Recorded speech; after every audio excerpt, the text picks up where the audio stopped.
So motivational traits are those things that move people into action, which of course, when you think about marketing, isn't that the ultimate goal, is to move people into action? And there are different motivational traits. So I'll touch on a couple of them that might be helpful for your listener. When you think about what is going to drive people into action, one of the first, and I think the easiest ones to start to work into your marketing materials, is thinking about what's known as toward and away from. So when you think about, I actually mentioned this earlier, some people, the analogy is, some people will run their fastest to win a gold medal. They're like, I love to win. I love to be first. And they're going to do everything they can to achieve that success. Whereas other people will run their fastest to get away from a German Shepherd. They're like, I don't want to get bitten. That seems scary. I'm going to run my little legs off and try to get as fast, get away from this. Today, I'm very excited to be joined by Nikki Rausch. If you don't know who Nikki is, she's the author of multiple books, including Buying Signals and The Selling Staircase. She's also the founder of Sales Maven, a sales training organization that helps women entrepreneurs close more sales. Her podcast is Sales Maven, and her group coaching program is the Sales Maven Society. Nikki, welcome to the show. How you doing today?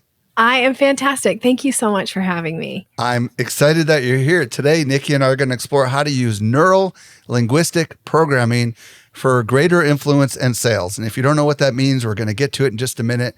But I want to start with your story. How in the world did you get into marketing, sales, and this crazy thing we're talking about today? Well, how I really got into it was through a college project, believe it or not, way back. And through a college project, I got my first professional sales job, and it was in a technology space. And I had a lot of success there. So much success. I was working for they weren't that small, but a dealer who sold flat panel displays. You probably don't even remember these. Flat panel displays, they sat on top of overhead projectors. Your math teacher used to use it to project the image up onto the screen. Of course, they don't have those anymore. I remember, yeah. Okay.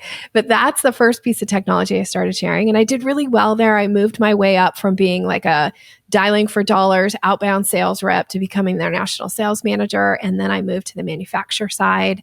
I had a lot of success there. And that's actually when I started studying neuro-linguistic programming. And I know we're going to get into that. But the reason that I started studying NLP is because I thought, I'm putting myself in all these different situations. I'm meeting all different types of people with all different types of background. And I really need to up my sales game. And I found that by studying NLP, it allowed for me to become a much better communicator. That really helped me step up in sales. It also improved all the relationships in my life because I became a better communicator, and had a lot of success in my career, and eventually found my way into entrepreneurship kind of by accident. I was helping somebody grow her business. And also as I was meeting her clients and meeting kind of women out in the world, I was finding that a lot of women entrepreneurs struggle with the money conversation in their business. And I'd had so much background in that. I just started kind of helping some of them. I wanted to hang out with really cool, entrepreneurial type women that were super passionate. And so I started giving sales advice. And finally, one of them pulled me aside and said, why are you not teaching these skills to women? They need your help. And I thought, that's dumb. Who would possibly ever pay me to learn how to sell? And, what year was this, by the way? What year was this? That was in 2013 is when I actually started Sales Maven. Cool. And I thought, will people really pay me to learn these skills, to talk about buying signals, to talk about, how you use language to have more influence in conversation? And it turns out 11 years later, here I am, almost 12 years later now, going this is the best gig I've ever had. And I really, again, get to spend time with passionate entrepreneurial women and teach them how to have more strategic sales conversations. So along the way, you wrote some books and you started membership and all that kind of stuff. So kind of bring us up to the present, what you're doing now, and a podcast. Yeah. So the podcast actually started as a result of me being on podcasts. I really started getting interviewed on podcasts kind of 2017 and then 2018. I was on so many podcasts that people started telling me, I binge you on podcasts. And I was like, well, how could you binge me? I don't have a podcast. And they're like, oh, I just go into the podcast app and I just search your name and I listen to all these podcasts. So in 2020, I actually launched my podcast because I thought, well, if somebody wants to binge me, maybe I should just put out my own content in addition to guesting, which I still do quite a bit of. And the podcast has been, I started it really with the intention of giving people that experience of like, what is it like to be coached by Nikki, to feel comfortable to kind of take that next step. And that leads them into my group coaching program, which is the Sales Maven Society. Very cool. All right. Well, thank you for sharing your story.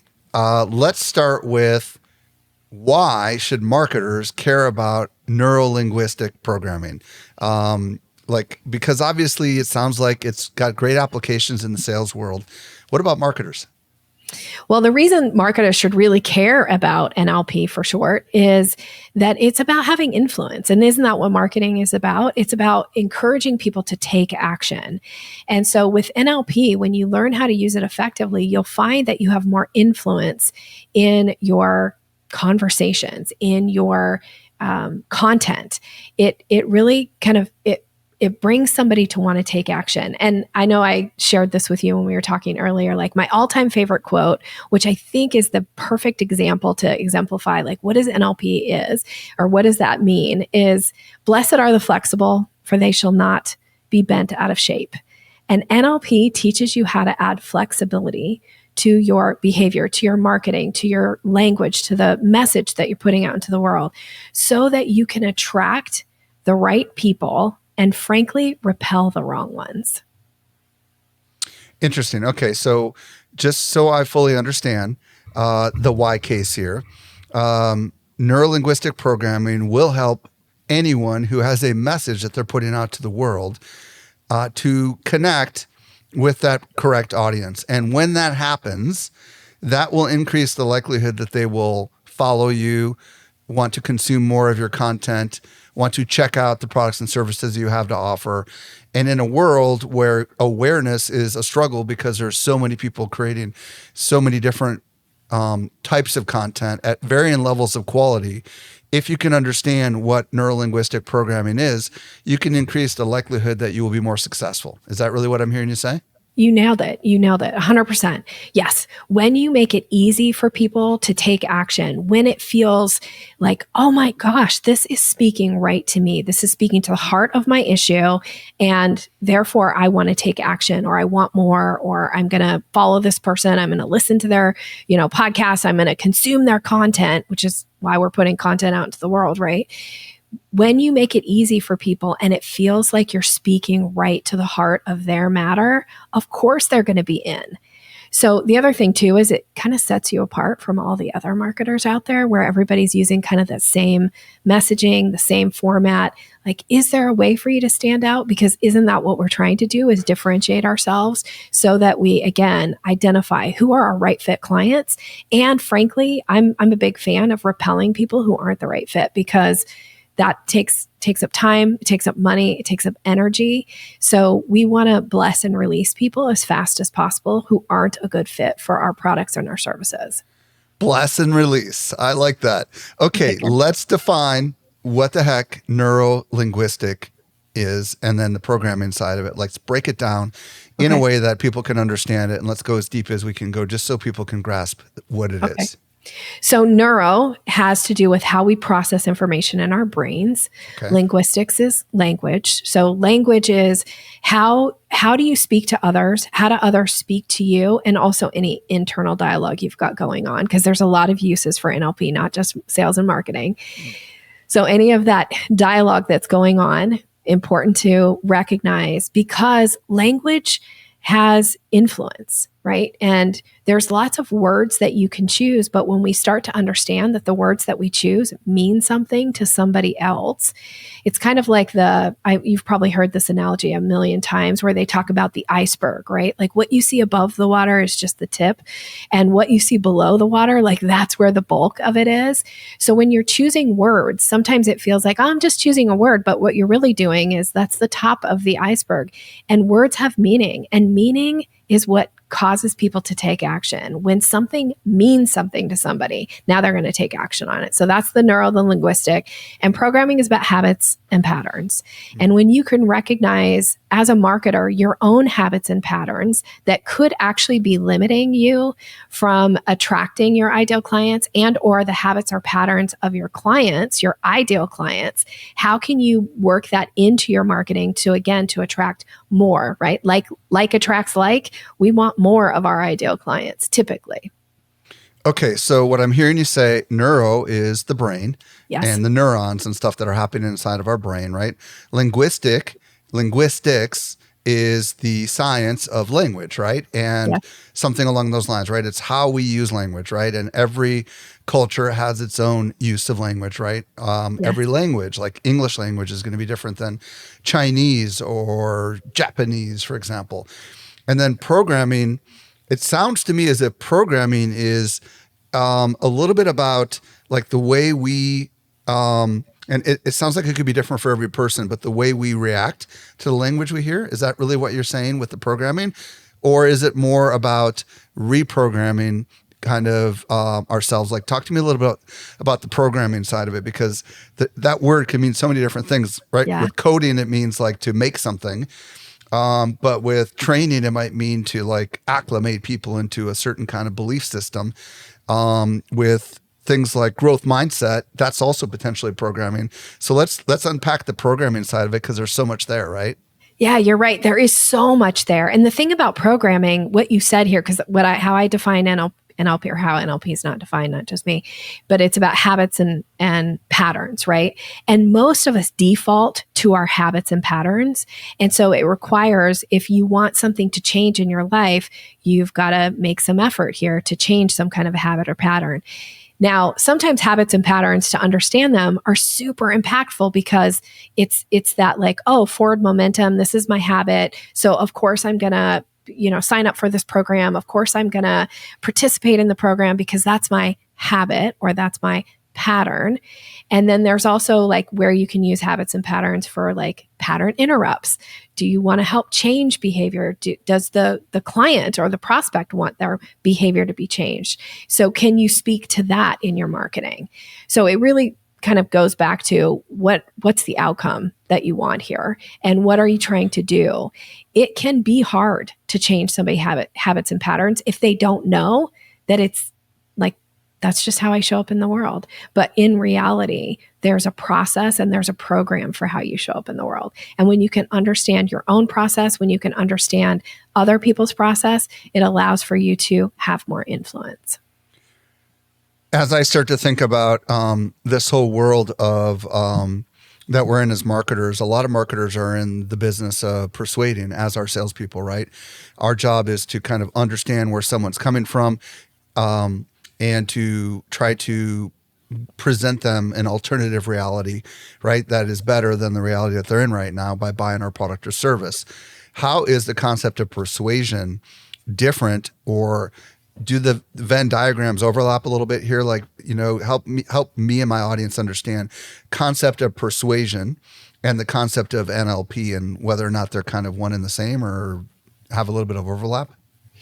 Well, the thing about persuasion is like, what is going to be persuasive for somebody? Because what might persuade you might be different than what would persuade me. Mm-hmm. So understanding what is that thing that moves your clients into action. And if you don't understand what moves them into action, it's super hard to be persuasive, because some people like a salesperson or a marketer person that wants to say like, you know what, if you don't do this, like your life is going to fall apart. Things are going to really fail for you. You are going to struggle. Now, some people like that kind of language. I happen to be kind of on the opposite side of that. So if you show up and that's the language that you're using, chances are I'm not going to buy your product or service, because I don't buy into that. That doesn't work for me. But if you say, Nikki, when you buy this product, things are going to get better. You are going to see so much success. Things that you have only ever dreamed about are going to be possible for you. I'm so in. I'm in. I'm ready to buy. So when you think about persuasion, it's really understanding the client.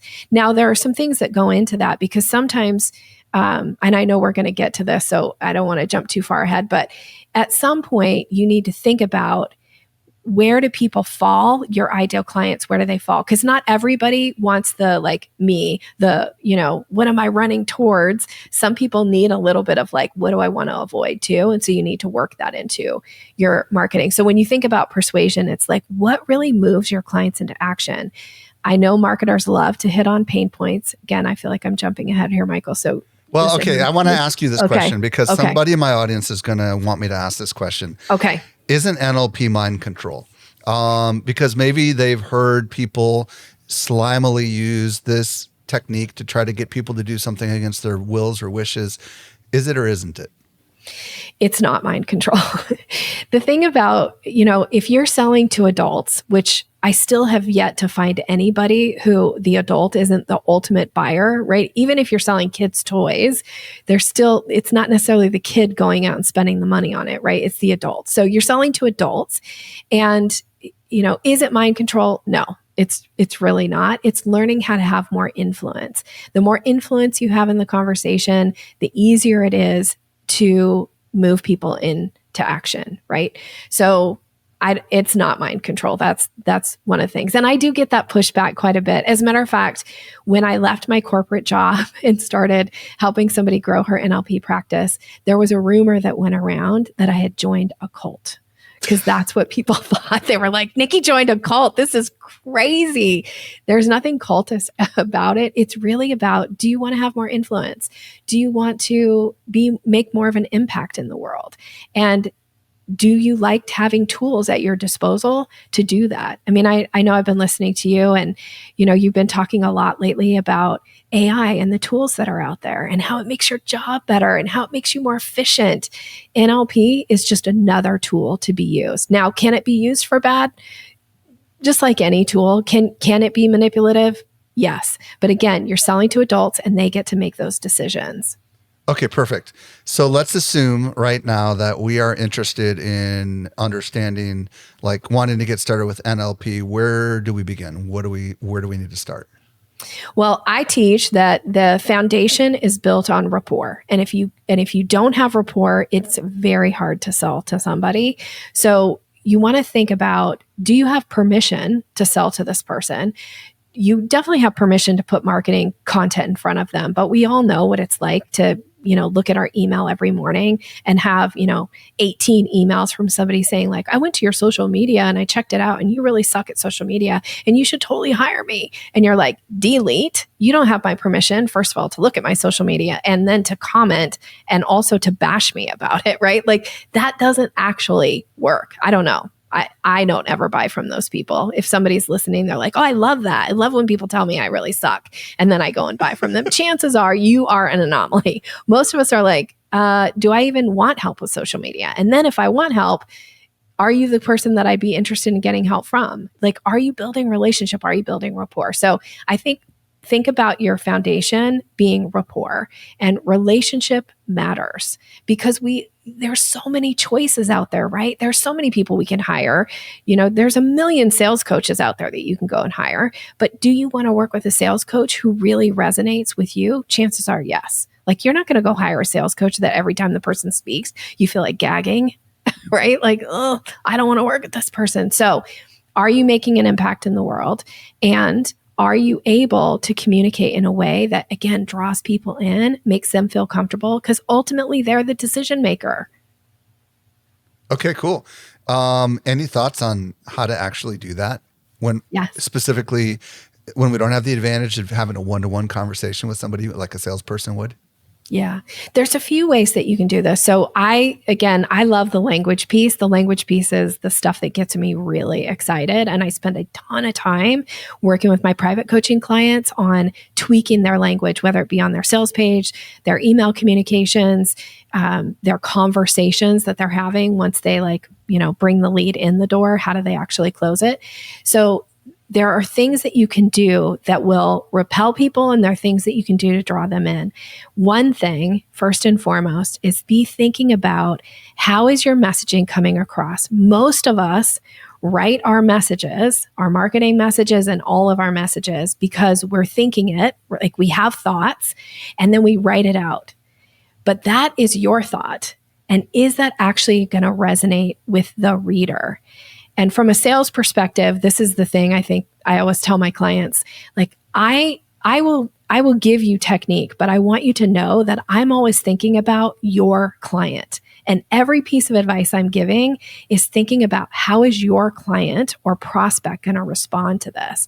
So when you're writing your marketing materials, it needs to be written for the reader. How are they going to experience it? And so we can go as deep as you want and specifics around this, but how is the reader going to read it? And if it's all about me and my thought process, that is rarely very interesting to somebody who already doesn't like know me and like me. They're like, I don't really care about Nikki and her thought process. I care about, does her product or does her service meet my needs? So I think this might be a good transition into the concept of motivational traits, right? Mm-hmm. Talk to me about what those are. Yeah. So motivational traits, this comes from my background in NLP through the language and behavioral profiles. So motivational traits are those things that move people into action, which of course, when you think about marketing, isn't that the ultimate goal, is to move people into action? And there are different motivational traits. So I'll touch on a couple of them that might be helpful for your listener. When you think about what is going to drive people into action, one of the first, and I think the easiest ones to start to work into your marketing materials is thinking about what's known as toward and away from.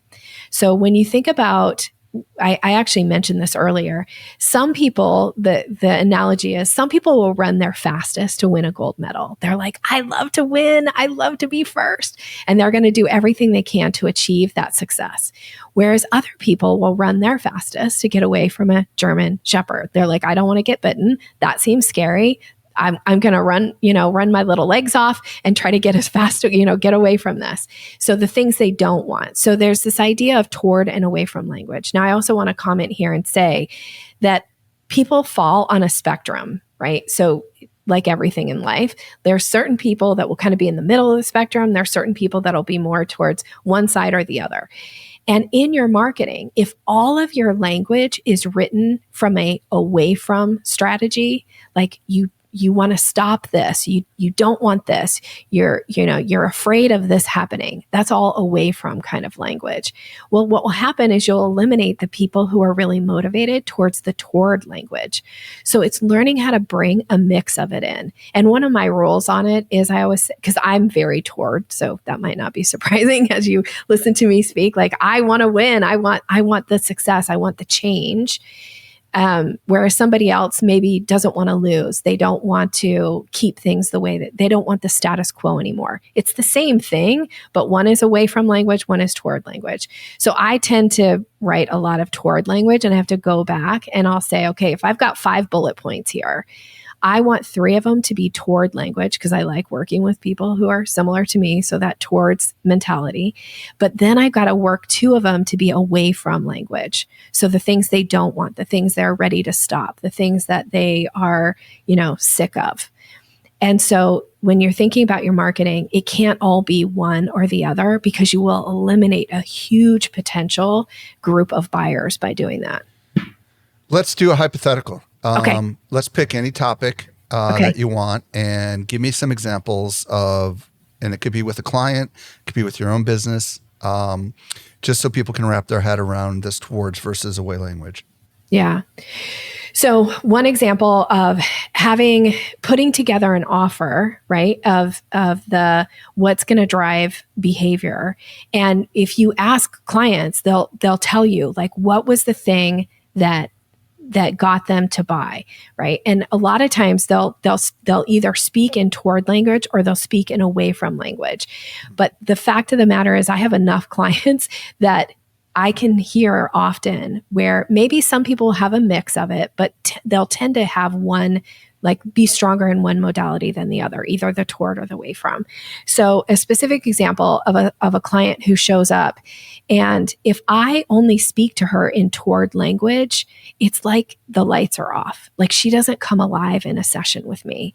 But if I can talk to her about the things that she's going to avoid, the things she's going to save herself time, the energy that she's not going to have to expend on something, now the lights come on. Now she's leaning in. Now she's ready to take action and implement on something versus, again, a client who has a real toward type mentality. If I speak about the energy that she's going to save, or she's like, you're not even speaking my language. Like I'm not going to take action on this. I'm not going to implement what you're suggesting, Nikki. So I have to pay attention to that in my conversations with a client. Are they motivated towards, or are they motivated away from?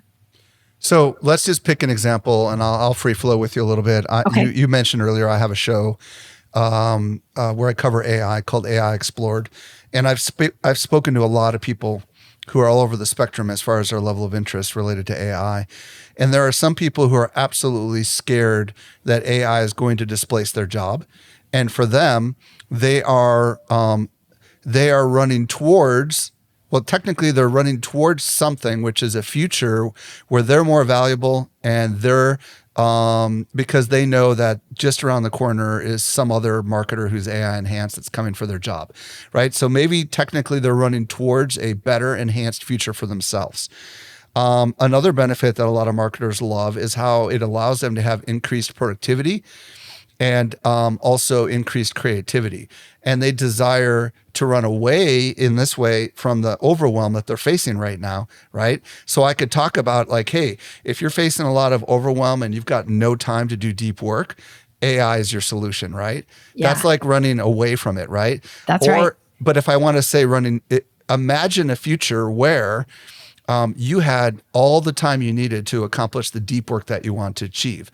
That's running towards it, right? So this is me positioning both sides of the equation. And what I'm hearing you say is, if you just focus on this imagined future reality, you're going to be leaving out the people, because there's some people who are going to be more motivated by running away from this other scenario, right? So how do we even know? That's the bigger question. How do we even know which one to focus more on or the other one on? Is it just go with whatever your nature is, or what? It's bring a mix of it in. So when you start looking at your messaging, if you look at it and you go, this is all toward language, how can I take one sentence and make it an away from? Right? So when you're talking about like, you're going to have all the time you need to do all the things you want, that's toward language. But if you look at it and you like, all my other language is toward, how can I take that same concept and make it an away from type thing? So you're not going to end your life having not done the things you know you were meant to do. Right? It's kind of the same concept, but it's that away from strategy, because those people who are highly motivated by the away from, they don't want to waste their life. They don't want to get to the end of the life and not have accomplished something, versus the person who's like, I want to have all the time I want to work on the deep work and make the impact I want to make. Towards versus away from. And it's just learning how to like bring it in. So okay, we've talked about towards versus away. Yeah. There's others. Let's keep going. There's others. Yeah. There's definitely others. So another one is when you're talking about there's, so there's two that are options or procedures. This is another kind of motivational trait. Options versus procedures. Options people are the people that are they want to know that there's flexibility in how they can achieve their outcome. Whereas procedures people, they want to know that there's a structure to, and if I follow like the structure, I'm going to get success. Now, for your options person, there's this great analogy where they say, somebody who's highly motivated by options, if you say to them, here is a tried and true way for you to make $1 million, they will take that tried and true way and they will try to improve it, because it speaks to that options piece. Okay. So I actually learned this when I launched the Sales Maven Society, my group coaching program. Early on, I wanted to give a structure to it. And so it was like, okay, so in month 1, when you come in, this is the content that you get to go through first. And then in month 2, it opens up this new bit of content. And then you get to go through that content. Okay, totally fine for the procedures people because they like the structure. The options people are like, it's way too limiting. I want to watch month 3 now, and I want to watch month 9 next. I love it. I love it. So then when I opened it up and said, here's my recommendation for how to go through the content that meets the procedures people. But when I say, but you can go through it at your own pace, and in the things that call to you speaks to the options people. So now I've broadened my buyer group by having some flexibility in the way that I present the offer. Talk to me about new versus same. Okay. So people that have the new, it's new and different is a motivational trait. Those are the people that they always want the latest and greatest. They want to try new things. They often are the people who some area of their life, they make change often. It could be the person who moves every 2 years, could be the person who changes their job every 2 years, right? Or every year even, depending. Or if they change their offers often as well, because they get bored. New and different. They need that new and different. And then there's the people who are known as same. So again, we're talking about on the spectrum. You can fall anywhere on the spectrum, but same are the people who are like, I'll stay in the same job for 30 years. As a matter of fact, I live in the same neighborhood that I, grew up in, and we live in my parents' house. We bought it. It's like, we know those people too, right? And when you're speaking to that, again, from a motivational trait, is if you're only speaking to the people that want the experience, the new, the thing, like the same people will be like, I feel a little scared. I feel a little scared about taking this kind of action. It's too fast for me to make this kind of movement. Like, I need time to really kind of think about it, right? And process it. So when you're thinking about it from a marketing standpoint, your new and different people, like, one of the things you want to do is you want to be able to let them make a decision really quickly. So where are you putting your buy buttons? Are you putting at the bottom of your huge long sales page, and that's the only place they can buy? Because your new and different people are already like, I'm probably moving on. Like, I'm already bored reading all this content. I don't know where the buy button is. So I'll just move on to the next thing. Whereas your same people, they'll love all that content. They'll love your big long sales page with all this great stuff that's there for them. And they can read every testimonial and they can click on every video. Your new and different people are like, where do I buy? And if you don't make it easy, I'm moving on.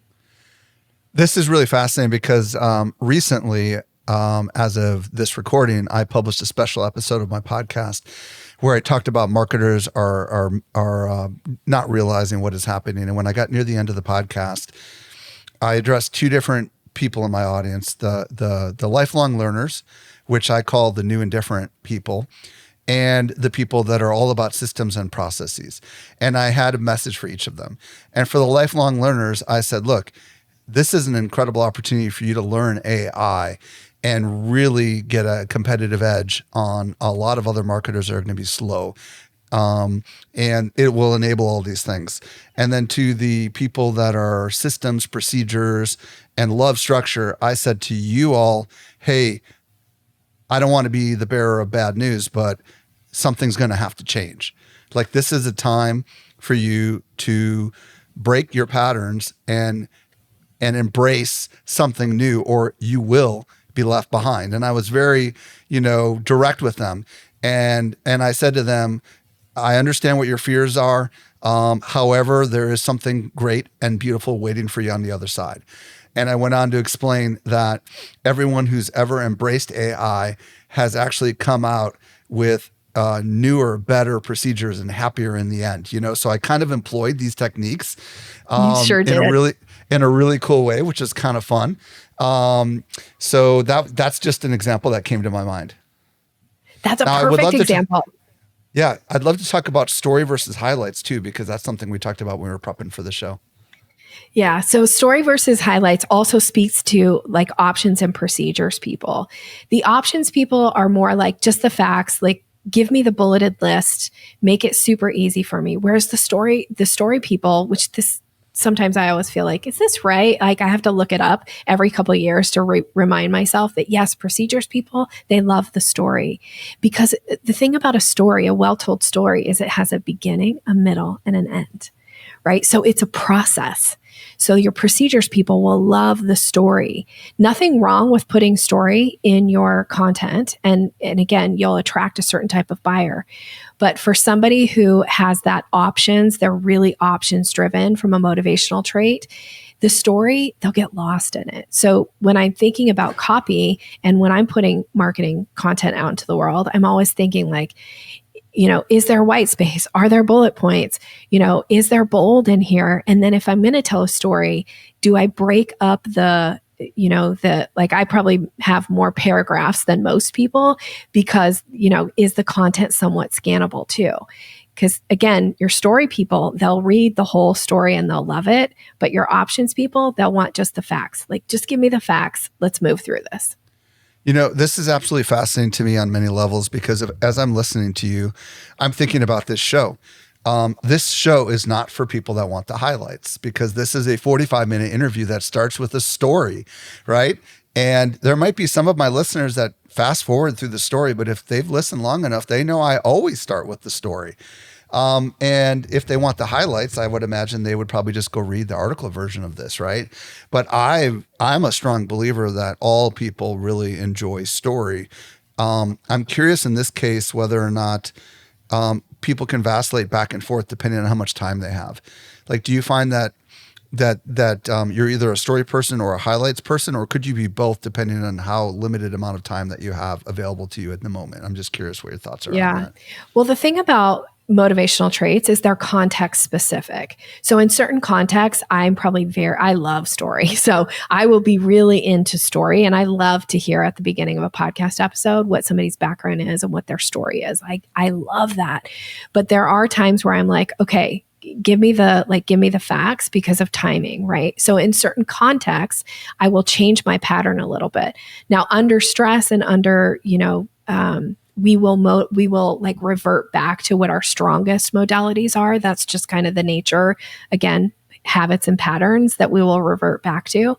So I wouldn't ever be afraid of having story. And in certain contexts, when people are here to learn, story is the language of the brain. They say that, you've probably heard this saying, Michael, where they say a picture is worth 1,000 words. Right. Have you heard that? Of course. There's one where they say a story is worth 1,000 pictures. I don't know if you've heard that one too. I've not heard that one. So the thing about story is it is incredibly impactful and you don't want to skip it.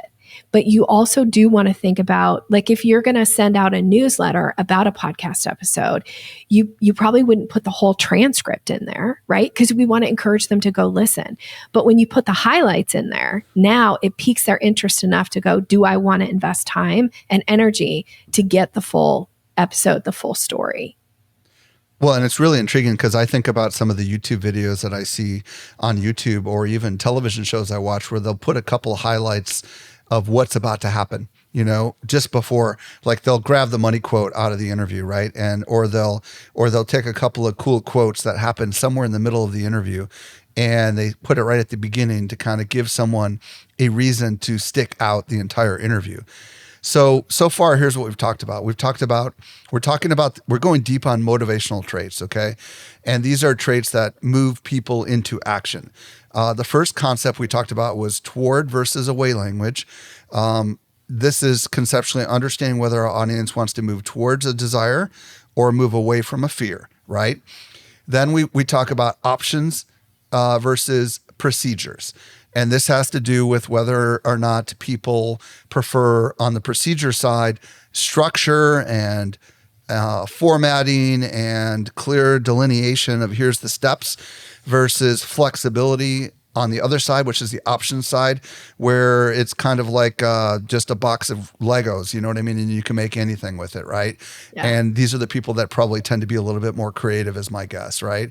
And then you've got new versus different. new and different versus same. And these are people that are really attracted towards the staying up with the latest stuff. And the same are very much about structure and procedure again. I saw you nod when I said something earlier. So I want you to provide clarification of what I was saying about the other thing. So go ahead. Now I'm not sure what I was nodding about because I was totally following along. No, okay. So it was when options and procedures. Yeah. I think I said something that maybe wasn't accurate, or was I dead on accurate with that? Oh, okay. So one of the things you want to think about with options and procedures is that I said creativity people maybe prefer more options. Might be more creative. I always want to be careful about assigning any type of statement around that to the type of person and what that means. I see. Because again, it's context specific. Like certain areas of your life, like there's people out there that have these jobs and they do these like super technical stuff. And then on their downtime, they're super woo-woo and they're out like, in the forest and, finding rocks and finding, and it's like we have different parts of our personality. So you want to be careful about making too broad of a brush around somebody and saying like, this is the box they live in. Mm-hmm. So that was why I think I gave you a little bit look like, no, that's cool. That's why I wanted to come back to it because I received that. And then story versus highlights. Okay. So I think a couple questions on this that everybody in my audience is probably asking. How do I know which one of these areas to focus on? Should I kind of lean a little bit more heavily towards the ones that are natural for me? Or should I go out there and try to figure out something maybe that I don't have answers to? Like, how in the world are they supposed to know where to put their emphasis in their communications? Well, from a sales side, like attracts like. So who are your ideal clients? And when you speak to your ideal clients about what motivated them, what caused them to take action, are they telling you a bunch of story or are they giving you the bulleted list about like, this was why I took action? Like your offer was good. The timing was perfect for me versus the person's like, well, when I got your offer, this is what was going on in my life, right? Like who's your ideal client? Because we want to usually, I always say like, pour some gasoline on the thing that's working, right? Like we want to build a bigger fire and we want to bring in more of our ideal clients. So speak to your current clients. Most of the best ideas in my business have come from my clients because I listen to what they're saying and I listen to what it is that they want. And the thing that moves the needle, one of the things I ask my clients at the end of our sessions often was, what was your biggest takeaway from today? And oftentimes their takeaways are the things that I will then go and build content around. I like this. I also think surveys could be really powerful here. Yes. And this is where we could ask a series of questions in different ways and just kind of see like strongly agree, strongly disagree kind of questions, right?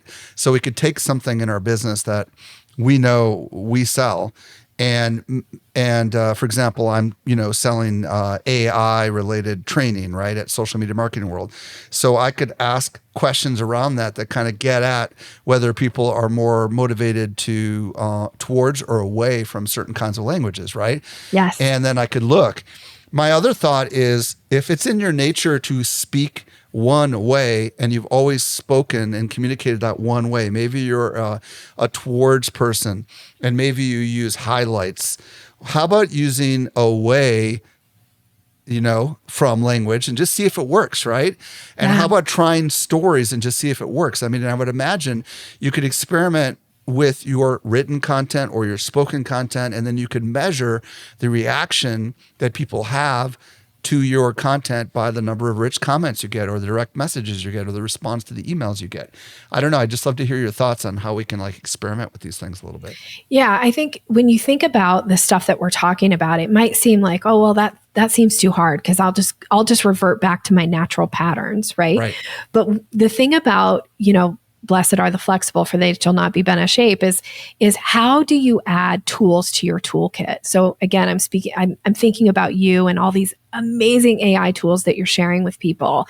And the thing is like, yeah, there's probably a lot of them and I get to pick and choose which ones I'm going to dive deep into. But it's nice to know that there are other options out there. And there are a lot of different AI tools you could use, but you pick certain ones in certain instances to use.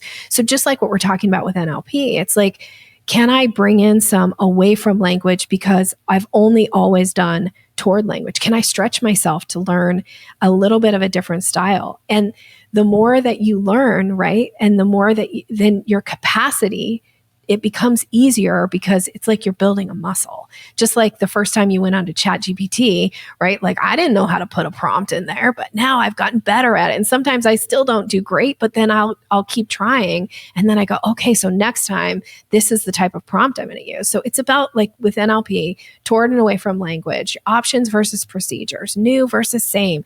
It's just learning to add one more tool to your toolkit, picking it and going, I'm going to make an effort to try this right now. And then, of course, see what kind of feedback I get. A lot of the stuff that I teach, people will say like, oh, I've never done it that way. And then they'll come back and they're like, Nikki, I tried this and oh my gosh, it worked. What else do you have? Right? Like now they're ready. They're ready to try something new because they tried it and they saw success. Or sometimes they'll come back and be like, well, that didn't work. And I'll go, great, let's try something else. Let's talk about language. There were a couple words that you recommend experimenting with, and one of them was if. Talk to us a little bit about these words and kind of maybe how we might want to reframe them and why they're so valuable. Okay. So if is a very common marketing term. Like if you're struggling with this, here's this offer for you.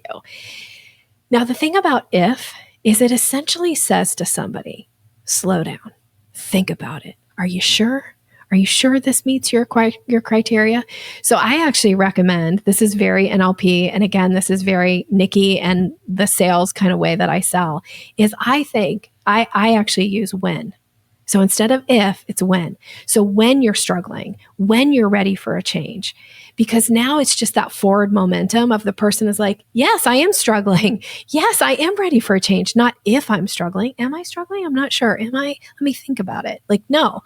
That's not your job. I like that because the word if kind of in the brain requires you to have it's like a binary yes or no kind of thing, right? You have to make a decision. Right. But when is just one thing, like when this happens to you or when you decide to, it's not a decision that's burdening the brain. It's more like a cue that you're putting on the roadside, right?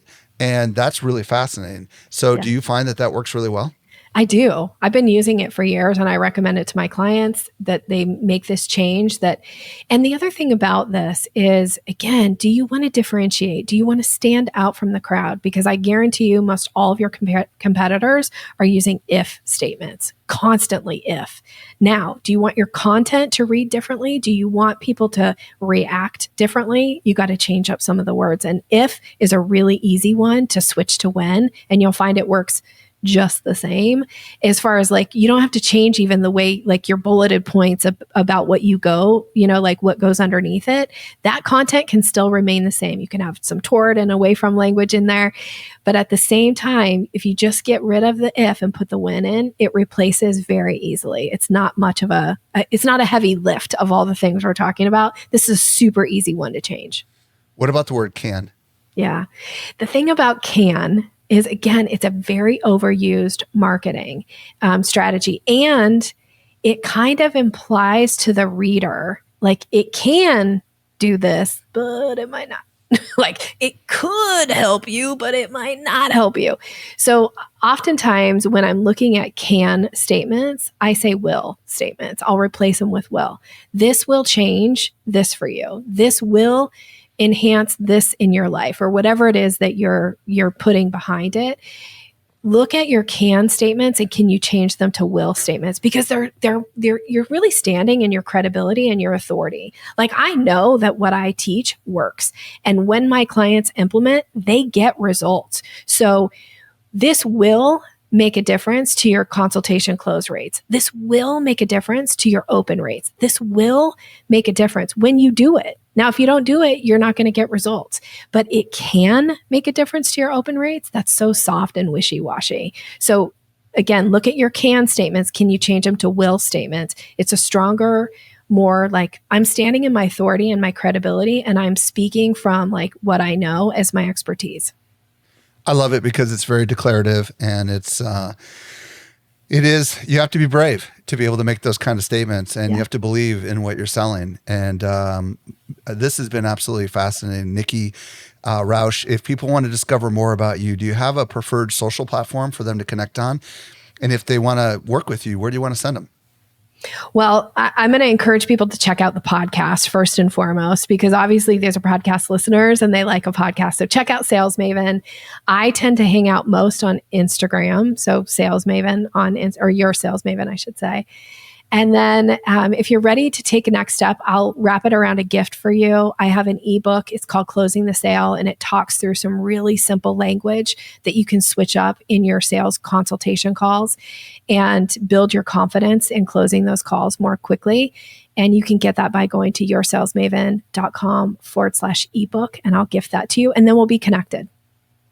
Nikki Rausch, thank you so much for coming on the show today. Thanks for having me.